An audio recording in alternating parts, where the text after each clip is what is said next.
paano i-deal ang toxic na boss. Interesting yan. Ito tatandaan nyo, hindi nyo kailangan i-deal yan. Hindi nyo kailangan i-deal yan. Ito lagi ko to sinasabi sa video ko eh.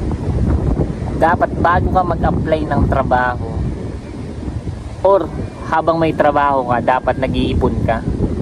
Kasi kapag nangyari yan sa'yo na napapunta ka sa toxic na boss, kaya mong mag-walk away, kaya mong mag-resign, kaya mong umalis kasi may pera ka.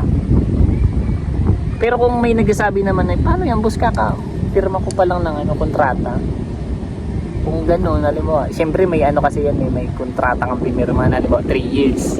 Pag nag-umalis ka dyan, may dyan, may parang may nakasulat doon na pag umalis ka na hindi mo tinapos yung kontrata, parang papabayarin ka nila. Gawin mo, kung wala kang pambayad, tiisin mo muna yan.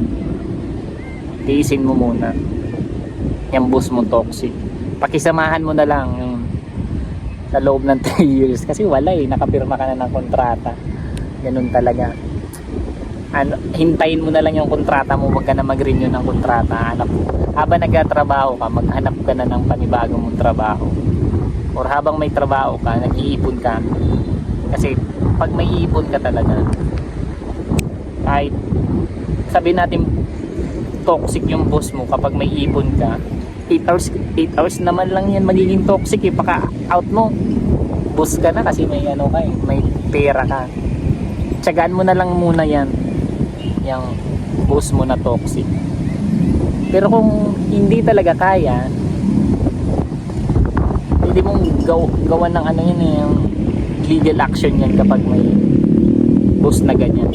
Pero hindi mo na kailangan yan ng ganyan na strategy na magsusumbong ka sa taas, lugi ganyan kasi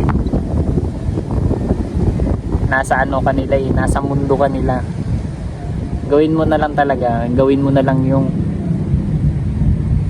bare minimum na trabaho kahit toxic yung boss mo.